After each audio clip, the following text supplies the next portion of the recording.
The official story of the United States of America paints a familiar and seemingly logical picture. Across a vast continent inhabited by Native American tribes, the first European colonizers appear: the Spanish, the French, the English. Gradually, they tame the wild lands, build settlements, and lay the foundations for a future world power. Through films and novels, popular culture has created a persistent image of these pioneers. They are often portrayed as people with troubled pasts, adventurers, drunkards, and brawlers who constantly started fights in saloons and settled disputes with guns. Historical documents from the era, strangely enough, seem to confirm this unflattering image. One source describes the first colonists this way: "Many colonists were sent there, though in truth, most of them were rather questionable characters." Another passage adds to the picture. "The first colonists who settled on the James River in 1607 and founded Jamestown were adventurers, and the sort of people who had no intention of building their lives on hard work and honest labor." We are asked to believe that these very people, who lacked specialized skills and the desire to work, laid the foundation for the most advanced nation in the world. However, this established image shatters completely the moment we look at the architecture that began to appear in these lands. The same people who initially built only primitive wooden sheds somehow begin to erect the most beautiful classical buildings with majestic columns, complex facades, and perfect proportions. These structures require the highest level of engineering, mathematical calculation, and stonemasonry skill. Such masterpieces appear not only in the United States but also in places like Cuba, raising even more questions. This creates a stark contrast. On one hand, the image of rough and uneducated settlers; on the other, architectural marvels worthy of ancient civilizations. Old textbooks enthusiastically describe America's rapid technological leap. There are a great many factories and plants in the United States, especially for machine building. More railroads have been built than in all of Europe and Asia combined. The buildings in New York are astonishing in their size. It has many 20- and 30-story buildings. We are told about Chicago, which in just 100 years transformed from a small Native American village into a metropolis of 2 million, a global hub for grain and meat, with gigantic elevators and the world's largest stockyards. But behind these enthusiastic descriptions of progress, the main question is lost. How could these questionable characters, these adventurers who, as we are told, had no intention of building their lives on hard work and honest labor, achieve such an incredible leap? How did they manage to go from primitive huts to the most complex architectural and engineering projects in a single generation? If the official history isn't lying about the character of the settlers, then perhaps it is silent about the most important thing. Who was the true architect of these magnificent structures? This architectural dissonance becomes even more profound when we shift our focus from the stone facades to the steel skeletons hidden within the most ambitious structures of the era: skyscrapers. While classical buildings require skill and knowledge, skyscrapers demand something more: a colossal, highly developed industrial base that doesn't just appear out of nowhere. The official history asks us to believe that a country which only began processing metal on an industrial scale 100 to 150 years prior was the first in the world to realize such grand projects. But let's break down what is actually required to build even one skyscraper. At the core of such a building is a metal frame, assembled from massive steel beams connected by rivets. These aren't just pieces of iron. They represent the pinnacle of metallurgy for their time. To create such a structure, you need an entire production chain, where each step is a highly complex manufacturing challenge. It all starts with mining iron ore on an industrial scale. Then, the ore must be smelted into pig iron in blast furnaces. and the pig iron must then be converted into high-quality steel, a process requiring complex chemistry and temperature control. And that's only half the battle. The resulting steel had to be transformed into standardized beams of specific profiles and strengths. This required gigantic rolling mills, incredibly complex and expensive equipment. Next, millions of holes had to be drilled with high precision into these beams, which were several centimeters thick, so they would align perfectly during assembly. This in turn required powerful drilling machines and super hard drill bits. And of course, the rivets themselves had to be mass-produced by the millions. This entire process is impossible without a network of supporting factories, architectural firms, laboratories for quality control, and scientific research institutes to develop new technologies. And most importantly, all of this required thousands of highly skilled specialists: engineers, metallurgists, architects, and chemists. Official history assures us that all of this appeared in the US almost overnight, in a country that was supposedly first settled by questionable characters. Logic dictates that a technological breakthrough of this magnitude should have occurred where a centuries-old foundation for it existed. For example, in the Ural Mountains, where metal has been worked for over 5,000 years, or in the industrial centers of Europe, England, Germany, or France, where metallurgy had developed for centuries. Yet the first skyscrapers did not appear there. They rose in America, a newcomer to the industrial stage. This creates a fundamental chronological and logical paradox. It's as if a student, having just learned the alphabet, suddenly writes a brilliant novel, surpassing experienced masters. The technology and architecture seem not to have been created from scratch, but rather inherited or acquired from some unknown source. But if we set aside the physical artifacts, the buildings and machines, and look at the very essence of the nation, we encounter an even stranger and more inexplicable phenomenon. It concerns the language. As we know, people came to the US from all over Europe: the French, Spanish, Germans, Russians, and Irish. They fought together for independence from the British Empire, and after their victory, this multinational, multilingual melting pot of peoples adopted the language of yesterday's oppressor, English, as their national language. This decision contradicts all logic of national identity. How could a country that won its freedom from England on the battlefield voluntarily choose to speak the language of its main enemy? The linguistic paradox we encounter in the history of the US is perhaps even more fundamental than the mysteries of its architecture and technology. It touches the very essence of national identity, the language in which a people thinks, speaks, and writes. The official explanation, found in early 20th century textbooks, sounds deceptively simple. The English were the most numerous settlers, and so the English language became dominant. All other Europeans mixed with the English and adopted not only their language, but also their way of life and customs. But this version crumbles under the slightest scrutiny of logic and psychology. Nations that fight for their independence for centuries are, above all, fighting for their culture and language. The French, the Germans, the Spanish. These are people from nations with rich histories and pride in their heritage.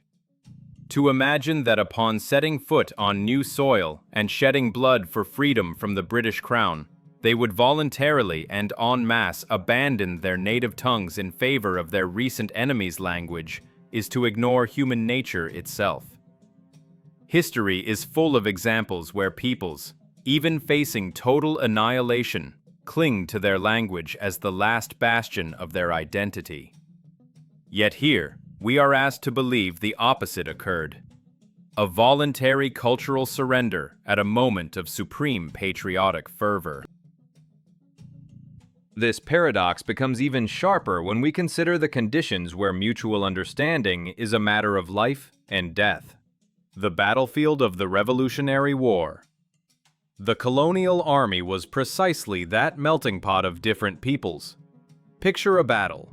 Amidst the roar of cannons and gunpowder smoke, when every second determines the outcome, how does a commander give an order to his multilingual troops? How does a German officer command Irish and French soldiers? In what language are the commands "charge," "retreat," "fire" given? How are complex tactical maneuvers, which require perfect coordination and understanding, communicated?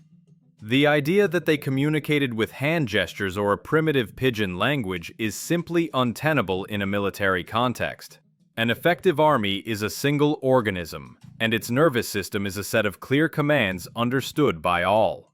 The existence of such an army implies that a common language was already in place before the conflict even began. If we add another fact to this linguistic puzzle, the picture becomes deeply troubling. Look at an administrative map of the United States. The borders between states, especially in the West and Midwest, are unnatural straight lines, drawn as if with a ruler. These straight lines cut across deserts, mountains, and plains, ignoring natural landscapes, rivers, or ethnic territories. They don't suggest a natural historical process, but an artificial division. They are strikingly similar to how European colonizers divided Africa in the 19th century, carving up the map into spheres of influence without any regard for the local populations. Even the term president, which seems to be a uniquely American invention, is defined in pre-revolutionary Russian dictionaries as an official title for an administration, for example in the English colonies in India. Artificial borders. A strange linguistic history. Inexplicable technological leaps. All of this suggests that the official story of the creation of the United States may not just be incomplete, but deliberately distorted. What if we are not witnessing the birth of a new country from scratch, but something entirely different? A forceful takeover and a complete reshaping of a civilization that already existed on this territory. In such a paradigm, many events take on a completely different meaning. And the key act of this reshaping, the point of no return after which the old history was erased and a new one was written, might not have been the Revolutionary War, but the conflict we call the Civil War. The American Civil War of 1861 to 1865 is presented as a tragic but noble chapter in history. A battle between the progressive industrial North and the slave-owning agrarian South. The official cause of the conflict, the abolition of slavery, has become a cornerstone of the national myth, a symbol of the victory of humanism and equality. However, upon closer inspection, this noble facade begins to crack at the seams, revealing oddities and contradictions that cast doubt on the very nature of the conflict. The pretext for the war itself raises questions. Slavery was undoubtedly a horrific institution, but was its abolition the true goal? Facts that lie outside the scope of school textbooks paint a different picture. After the war ended and slavery was formally abolished, so-called human zoos continued to exist in the United States and even in enlightened Europe. In these shameful exhibitions, people of other races, including African Americans, were put on display in enclosures like exotic animals. This fact clashes violently with the image of a humane society that had just shed the blood of hundreds of thousands of its citizens in the name of liberating the oppressed. It calls into question the sincerity of the Northern liberators and suggests that the fight against slavery was merely a convenient smokescreen, an ideological cover for entirely different, more pragmatic goals. But the greatest mystery of the Civil War is not its cause, but its beginning. If it was truly an internal conflict, a nation splitting into two warring factions, one would logically expect the first battles to occur somewhere in the country's interior. on disputed territory along the border between North and South. But history tells us otherwise. The war does not begin on land, but from the sea. The first act is the attack and destruction of Fort Sumter, which guarded the strategically vital port city of Charleston from the sea. Such a scenario, an attack from the sea on a key port, is highly uncharacteristic of a civil war. But it is the classic, textbook strategy of colonial conquest. This is precisely how all colonial empires operated for centuries. For example, in the conquest of India. First, a port city was captured to serve as a beachhead and supply base. Then, the entire coastline was brought under control, cutting the country off from the outside world. Only after that did a methodical advance into the interior begin, subjugating the entire territory.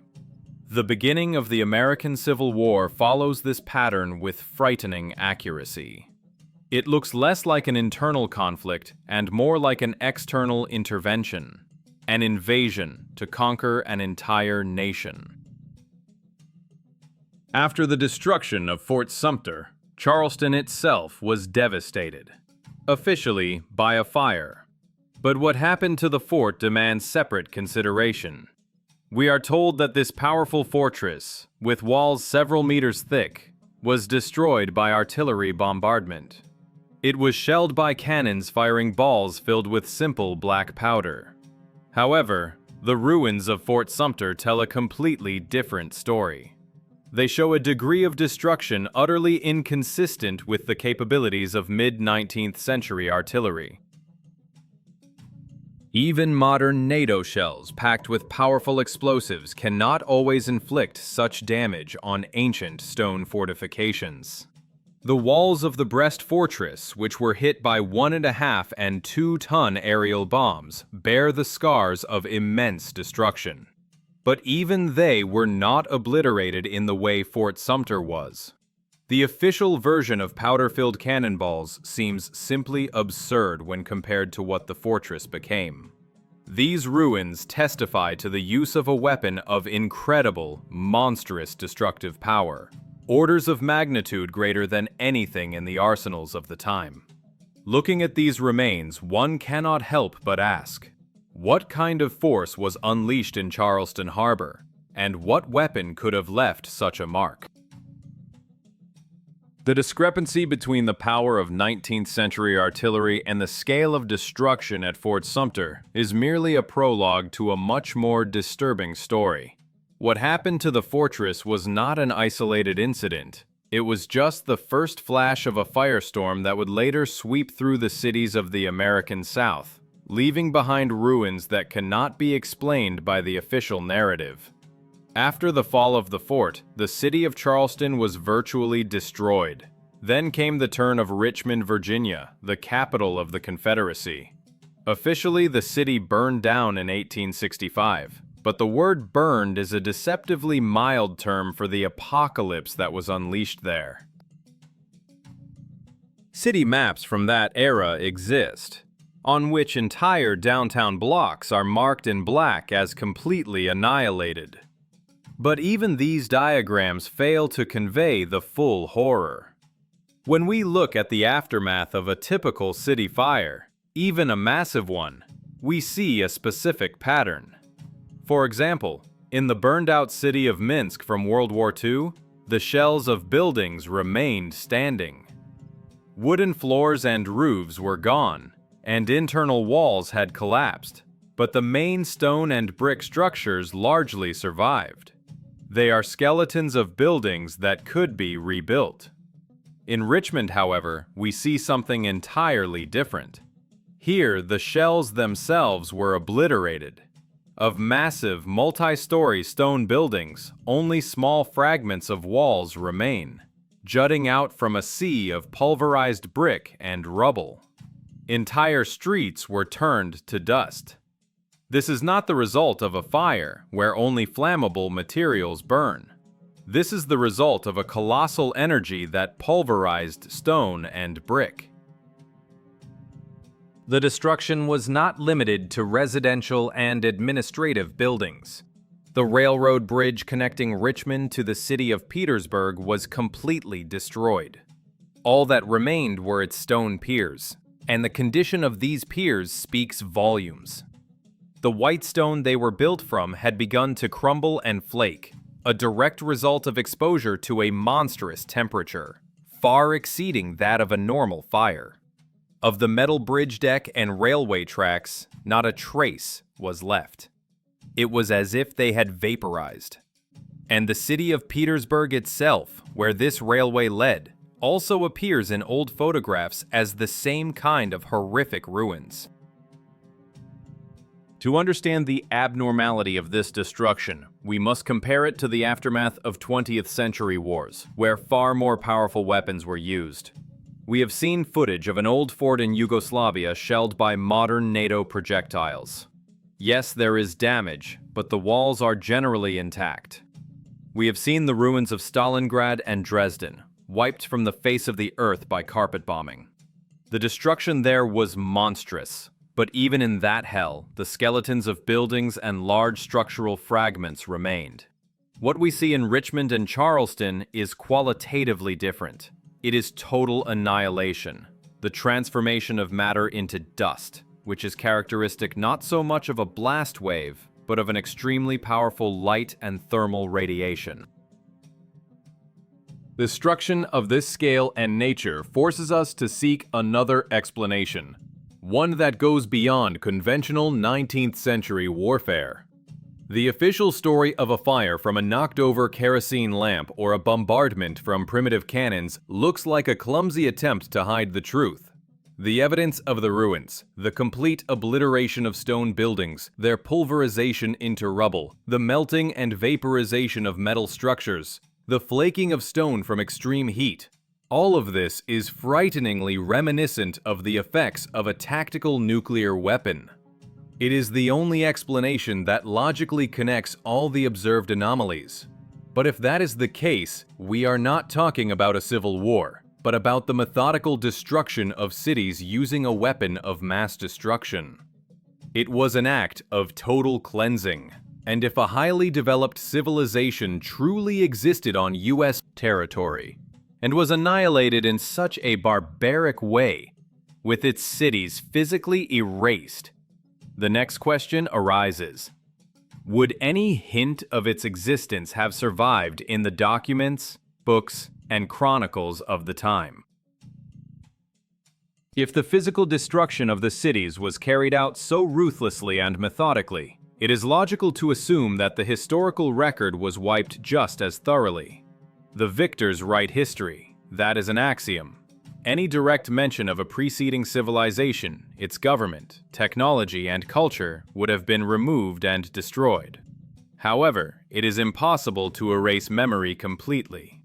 The truth, like water, always finds a crack to seep through, appearing in the most unexpected places. We should not look for it in the official chronicles written by the victors, but in passing remarks, in circumstantial evidence, in the works of contemporaries who perhaps did not fully understand what they were describing. One such unexpected source is the work of Jules Verne, a writer known not only for his imagination, but also for his astonishing attention to detail. His novels are not just fiction. They are meticulous snapshots of the era, based on the most advanced knowledge of his time. In his famous novel Around the World in 80 Days, while describing Phileas Fogg's journey across the United States, Verne makes a fleeting but stunning observation. As the locomotive speeds the heroes through Indiana, Ohio, and Pennsylvania, the author writes, "Passing cities with classical names, many of which had streets and even horse-drawn railways, but as yet no houses." Let us reflect on this sentence. This is not a description of settling a wild frontier.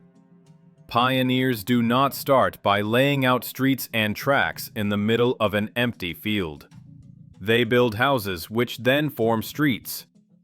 Infrastructure, roads, transport, comes later as the settlement grows. Jules Verne describes the complete opposite, an entirely illogical process. He is describing ruins. He is describing a landscape after a catastrophe. Cities with classical names is a reference to the same majestic architecture we discussed earlier.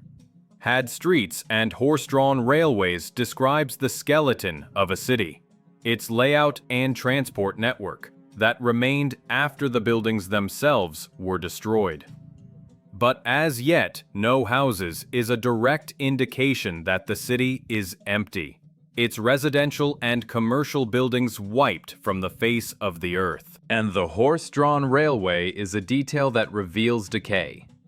The tracks, intended for steam locomotives or streetcars, remain, but the technology itself is gone, and so wagons are pulled by a primitive power source: horses. In fact, Jules Verne, perhaps without realizing it, documented the very state of the cities we see in the photographs of Richmond and Charleston.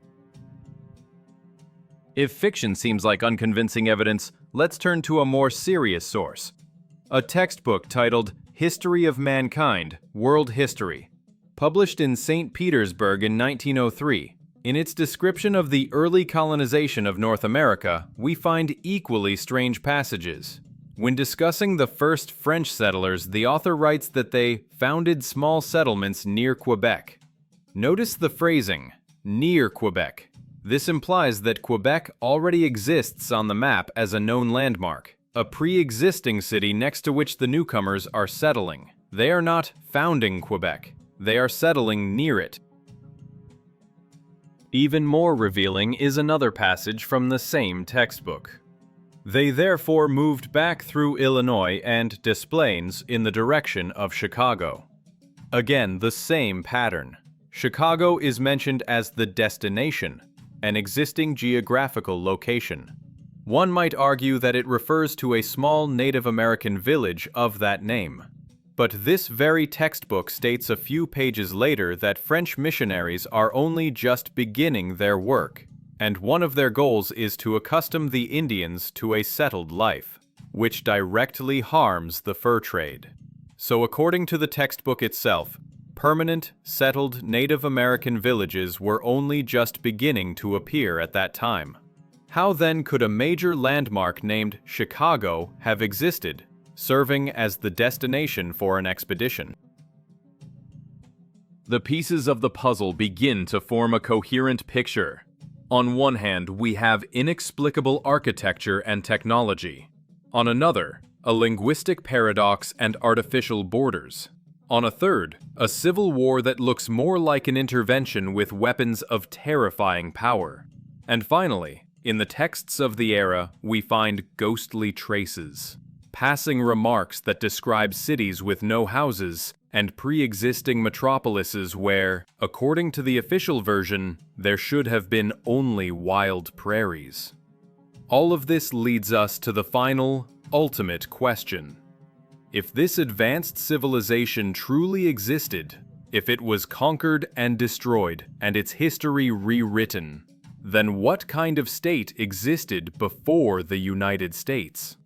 Whose classical cities were turned to ruins, and whose legacy was appropriated and passed off as its own incredible achievement? When the individual pieces of the puzzle fall into place, the official version of history begins to look not just incomplete, but utterly implausible. The inconsistencies cease to be random anomalies and instead form a coherent, frightening system of evidence. The image of uneducated settlers erecting classical palaces, the appearance of skyscrapers in a country with no centuries-old metallurgical tradition, a multinational army fighting against the English and then voluntarily adopting their language, the artificial, ruler-drawn borders of the states, and finally, the so-called Civil War, which begins like a colonial intervention and ends with cities being turned to dust by a weapon of unseen power. This cannot be a series of coincidences. These are all symptoms of a single, global falsification. the traces of a grand catastrophe that was deliberately erased from human memory. From these fragments of facts and contradictions, a picture of an alternative reality emerges. It suggests that on the territory of North America, before the modern United States, a highly advanced civilization existed and thrived. Whether it was part of a global classical culture, whose traces we find all over the planet, or an independent state, is an open question. But the evidence indicates that it possessed profound knowledge of architecture, construction, metallurgy, and perhaps technologies that we are only now beginning to rediscover.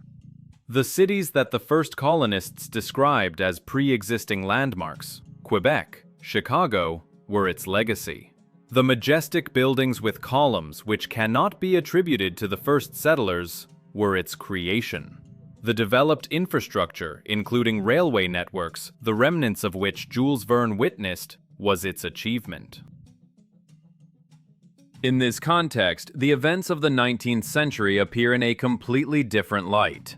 What is presented to us as an era of settlement and civil war was, in fact, a period of conquest and destruction of this civilization. The War of 1861 to 1865 was not an internal conflict, but the culmination of this conquest, the final act in a violent cleansing of the territory. The key cities, which were the cultural, administrative, and industrial centers of the Old World, were methodically wiped from the face of the earth with weapons of colossal power. After the physical foundation of the civilization was turned to ruins, the second phase began, the erasure of information. History was rewritten.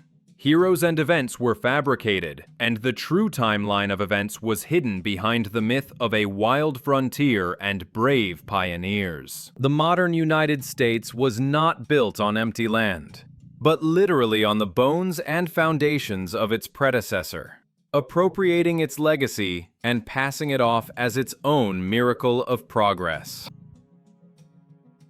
We have presented only some of the facts and constructed a possible version of events from them. This version may seem shocking, but unlike the official one, it logically explains the many anomalies that mainstream history prefers to ignore. However, the truth does not vanish without a trace.